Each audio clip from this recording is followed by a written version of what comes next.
that's a habit now, and then you can focus on other things. It frees up that little bit of mental bandwidth for later on. That's such a good lesson, because I think that these are the micro things I think people let stress. They're like, fuck it.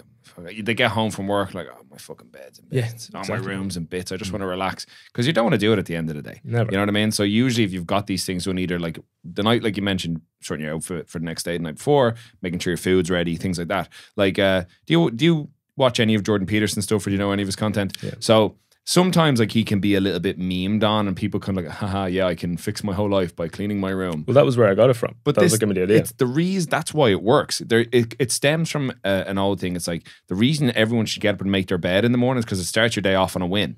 You know, the first thing you've done is organize something. It's not about necessarily whether or not the bed's made. It's like you got up and did something productive straight away.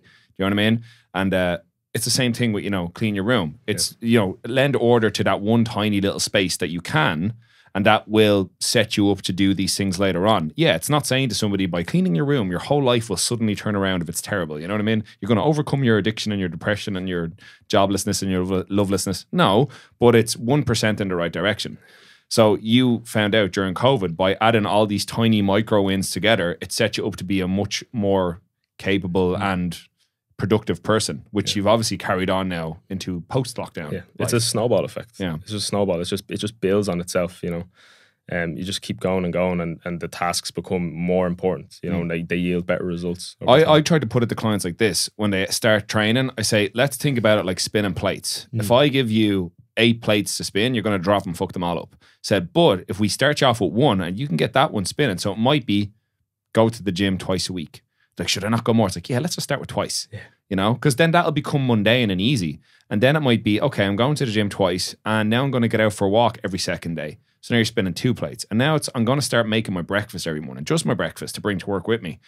So before they know it, they've got like 20 different plates that are all spinning themselves, and they're just part of their new life and routine, because ultimately behavioral change is what's going to be the hardest thing for everybody. Like you said yourself, you had put all you had gotten more and more productive prior to COVID. You were getting things ready, but then when that first lockdown hit, the first thing that happened is you fell back into some of the bad habits, which, don't get me wrong, I think that happened to a lot of people. Yeah. Like, I'll tell you actually a funny one for me. I had training equipment. I had a bar, I had plates, I had stolen a squat rack. So I was training away, happy as a pig in shit, like, but one of the things I noticed is I wasn't being as active as I normally would, because we work in a gym floor, you're on your feet all day. So I was like, I should probably get out and like walk. And I remember because I had been so like regimented, I have to be here, I have to be there, I have to be there. I didn't have anywhere I had to go. And I remember like going for a walk was like the fucking hardest thing in the world for me. Like I'm not going to actually say where I lived on this bloody podcast, people be stalking me, but I live in Swords, right? And I remember I was like walking around the estates, and I was like, what the fuck am I doing? Like, I was like, I'm just walking around this place with nowhere to go. I'm going to do a loop and go back to my bloody house. Like, this is weird. I couldn't get my head around it. And that's obviously something I've learned since. But I remember even at the time being like, this is bizarre. Like, this is something people do. They just recreationally walk. But the way my life had been set up prior to that, I never needed to.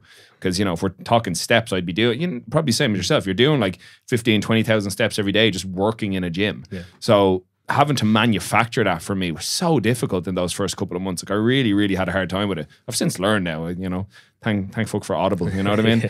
But like, yeah, it's bizarre. The little things had become a challenge. So I agree with you. I'd started doing something quite similar. I developed a routine that made me much more productive. And then when we got into later lockdowns, you know, hit the ground running.